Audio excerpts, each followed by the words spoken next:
Pemirsa, jangan lupa subscribe channel YouTube Official UTV, like dan bunyikan lonceng notifikasi Anda.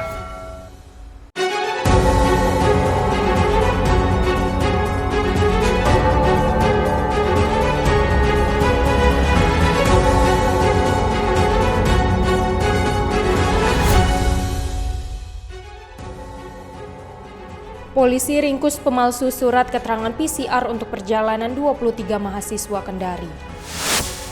Ruang detensi kantor imigrasi kelas 2 di Kecamatan Ranai, Kabupaten Natuna melebihi kapasitas. 5 orang dikabarkan tewas akibat tanah longsor di Desa Padangmas, Kabupaten Karo, Sumatera Utara pada Jumat 27 Agustus kemarin. Halo pemirsa, kita berjumpa dalam program Yunus. Program ini memberikan informasi bermakna kepada Anda mengenai sejumlah peristiwa menarik di tanah air. Bersama saya, Yuli Andini, inilah Yunus lengkapnya. Pemerintah Provinsi Kepulauan Riau mempersiapkan bantuan biaya sekolah siswa SMA sederajat pada tahun 2022. Bantuan biaya sekolah tersebut untuk siswa kurang mampu. Pemerintah Provinsi Kepulauan Riau menganggarkan bantuan biaya sekolah untuk siswa kurang mampu di daerah pada tahun 2022. Kepala Dinas Pendidikan Provinsi Kepri Muhammad Dali mengatakan, bantuan pembayaran SPP tersebut upaya meningkatkan partisipasi siswa untuk tetap sekolah. Bagi siswa kurang mampu yang terancam berhenti sekolah, maka dapat melaporkan kepada pihak sekolah atau Dinas Pendidikan Provinsi Kepri. Barangkali mengangsur atau mencicil pembayaran.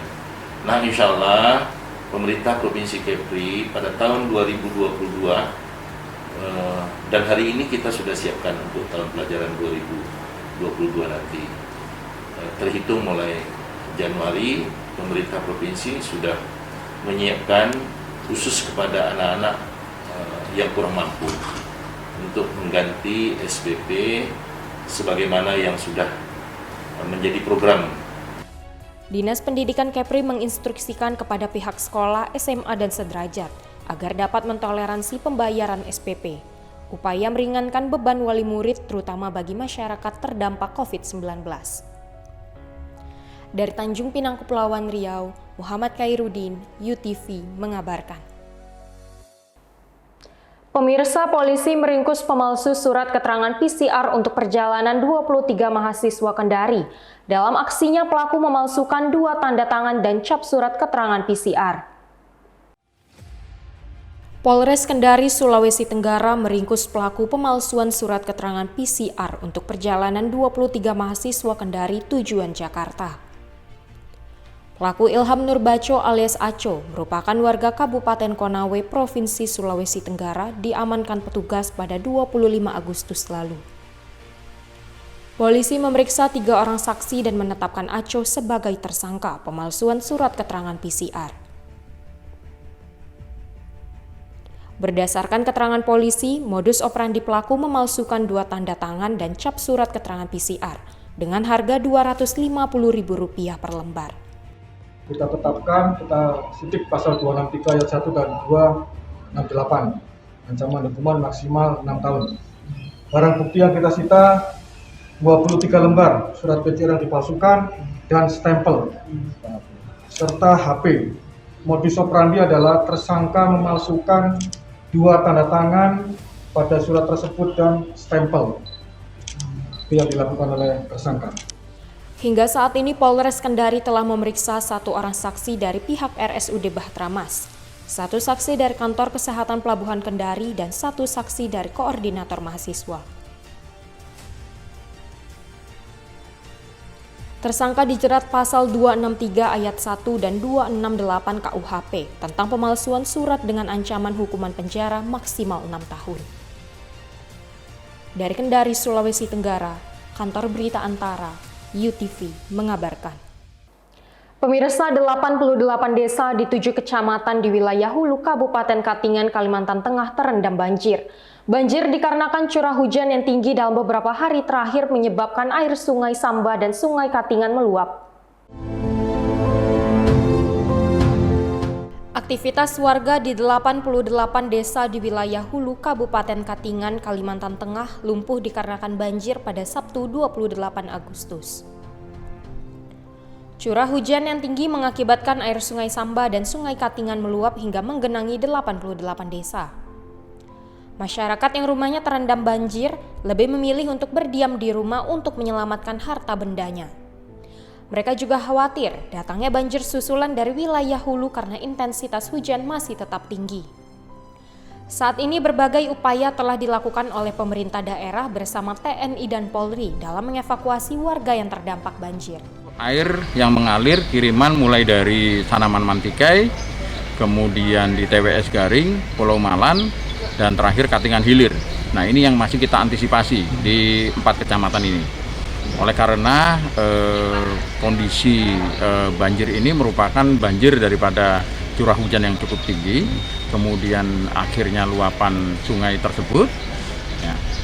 Kondisinya saat ini memang sudah mulai surut, namun di beberapa tempat sudah mulai menerima dampak daripada aliran sungai yang berasal dari hulu. Ratusan paket sembako dan obat-obatan disalurkan kepada masyarakat yang terdampak banjir.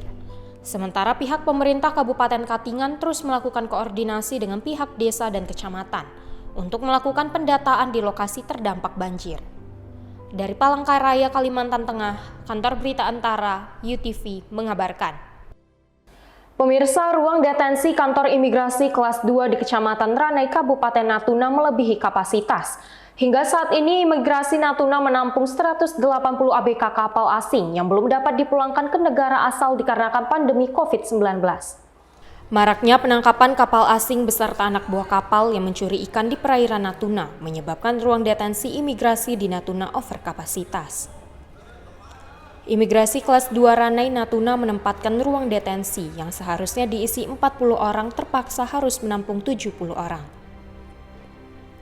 Hingga saat ini terdata lebih dari 1 tahun 180 orang ABK kapal asing asal Vietnam belum dapat dipulangkan karena pandemi COVID-19. Mayoritas ABK kapal asing ditahan pihak keamanan laut karena melanggar batas laut teritorial Indonesia di Natuna. Rencananya imigrasi akan mendeportasi ABK kapal dari Vietnam itu pada bulan September 2021. Karena permasalahan pandemi COVID-19 ini belum bisa secara maksimal untuk pulang karena pihak kedutaan lagi menunggu proses juga untuk pemulangan mereka karena mereka punya prosedur juga untuk memulangkan warga negaranya di tengah-tengah pandemi begini. Saat ini 180 WNA asal Vietnam yang berada di Natuna tersebar di beberapa lokasi penampungan sementara, seperti imigrasi kelas 2 Ranai, Lanal Ranai, Kejaksaan Negeri Natuna, dan PSDKP Natuna. Dari Natuna, Kepulauan Riau, Muhammad Nurman, UTV mengabarkan.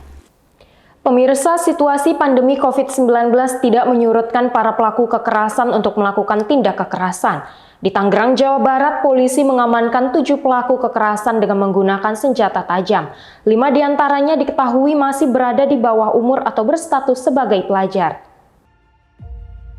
Puluhan senjata tajam seperti celurit, pedang samurai, dan juga pisau diamankan Polres Metro Tangerang Kota dari 7 pelaku kekerasan yang sejak lama meresahkan warga setempat Jumat 27 Agustus.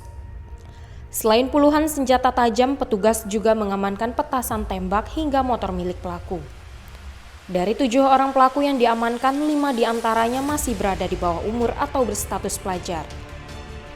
Kapolres Metro Tangerang Kota Kombes Pol Deoni Jude Fatma menyatakan, situasi pandemi COVID-19 tidak menyurutkan para pelaku untuk melakukan tindak kekerasan yang meresahkan warga. Kalau kita tanya mereka nggak bakalan ngaku bahwa berapa kali, tapi memang mereka ini sering yang melakukan pada saat korban, pada saat korban, ya memang mereka inilah tiap kali kegiatan baru yang mereka itu aja. Dikenakan pasal berapa mereka dan untuk yang tawuran? 170, pasal 170 dengan ancaman hukuman 9 tahun. Untuk mempertanggungjawabkan perbuatannya, pelaku kini dijerat pasal 170 KUHP dengan ancaman 9 tahun kurungan penjara. Dari Tangerang, Jawa Barat, Kantor Berita Antara, UTV mengabarkan. Pemirsa, 5 orang dikabarkan tewas akibat tanah longsor di Desa Padangmas, Kabupaten Karo, Sumatera Utara pada Jumat 27 Agustus kemarin. Hujan lebat yang melanda Kabupaten Karo, Sumatera Utara pada Jumat 27 Agustus kemarin mengakibatkan tanah longsor dan menimbun sejumlah rumah di Desa Padangmas. 5 orang dikabarkan tewas tertimbun longsor. Korban tewas diantaranya 4 perempuan dan 1 orang laki-laki. Tim SAR gabungan mengerahkan alat berat untuk mengevakuasi jasad korban longsor. Yang terjal, untuk itu disiapkan alat-alat berat untuk memberikan bantuan. Dari Sumatera Utara, dari provinsi, sudah berangkat untuk membantu kalau memang daerah kabupaten tidak mampu. Kami sudah siapkan. Hingga saat ini tim SAR menyatakan pencarian korban longsor dihentikan karena tak ada lagi warga yang mengaku kehilangan anggota keluarganya. Pada pukul 12:02 telah kita temukan 1 orang berjenis kelamin wanita atas nama Dewi Marpaung telah dievakuasi ke Kabanjai. Dan pada pukul 12:35 kita temukan lagi 1 orang lagi balita berumur 2 tahun atas nama Bumi Aditya. Longsor di Desa Padangmas, Kecamatan Kabanjahe, Kabupaten Karo, terjadi pada Jumat dini hari sekitar pukul 2 malam, merusak 5 rumah dan menewaskan 5 orang. Dari Medan, Sumatera Utara, Kantor Berita Antara, UTV, mengabarkan. Pemirsa, pemerintah mengerahkan kapal perang untuk mendistribusikan vaksin COVID-19 di sejumlah daerah kepulauan. 5 kapal perang dikerahkan dari Pangkalan Angkatan Laut Fasarkan Mentigi, Tanjung Uban, Kabupaten Bintan menuju perairan Dabok Singkep pada Jumat 27 Agustus.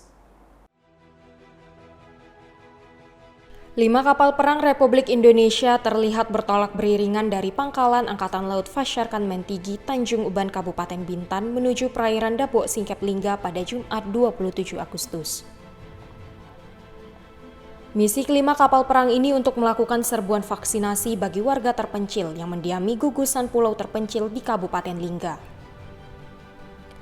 Kelima kapal perang tersebut yakni KRI Semarang 594, KRI Beladau 643, KRI Surik 645, KRI Siwar 644, dan KRI Parang 647 dikerahkan untuk membantu penanggulangan pandemi COVID-19. Panglima Komando Armada 1 Laksamana Muda Arsyad Abdullah dalam siaran pers pada Jumat 27 Agustus mengatakan, selain memberi dukungan serbuan vaksinasi, pihaknya juga menyalurkan 1.000 paket sembako serta pengisian 100 tabung oksigen medis. Arsyad menyebut selain latihan untuk misi perang, pihaknya juga menargetkan 1.000 dosis vaksin untuk disuntikan kepada masyarakat. Karena di gugusan Pulau Lingga, persentase vaksinasi COVID-19 di pulau terpencil tersebut masih di bawah 75%. Berhubung di saat pandemi ini, jadi kita juga mendukung program pemerintah yaitu pelaksanaan 2 juta vaksin sehari, sehingga saya mengarahkan latihan ini menuju ke wilayah-wilayah terpencil khususnya di Kepulauan Lingga ini. Ia menyatakan pihaknya terus berupaya mendukung program pemerintah dalam penanggulangan dan pengendalian wabah COVID-19 dengan menggelar serbuan vaksinasi secara masif. Dari Lingga, Kepulauan Riau, Kantor Berita Antara, UTV, mengabarkan.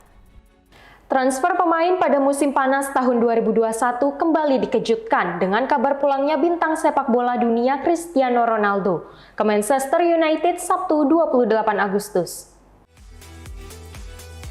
Klub raksasa Liga Inggris Manchester United berhasil membawa pulang kembali pemain kebanggaan mereka Cristiano Ronaldo pada Sabtu 28 Agustus. Di laman resmi klub, tim Setan Merah dengan senang hati menyatakan telah mencapai kesepakatan dengan raksasa Italia Juventus. Untuk membawa kembali Ronaldo, Manchester United harus membayar 25 juta euro atau setara 450 miliar rupiah. Ini adalah kali kedua Cristiano Ronaldo bergabung dengan Manchester United. Selama periode pertamanya di Old Trafford, CR7 telah mencetak 118 gol dalam 192 pertandingan di semua ajang. Pemain yang kini berusia 36 tahun itu juga meraih banyak gelar bersama tim Setan Merah. Di antaranya 3 trofi Liga Inggris, 1 Piala FA, 2 Piala Liga Inggris dan Liga Champions serta Piala Dunia antar klub. CR7 juga sekali memenangkan Ballon d'Or saat menjadi pemain setan merah pada tahun 2008. Sejak bergabung di Manchester United pada 2003, Ronaldo tumbuh menjadi pemain kelas dunia. Pada tahun 2009, pemain nomor punggung 7 ini memilih pindah ke Real Madrid. Zuriat Agung Nugraha, UTV mengabarkan. Terima kasih telah menyaksikan informasi yang kami sajikan. Tetap saksikan News selanjutnya. Salam sehat, sampai jumpa.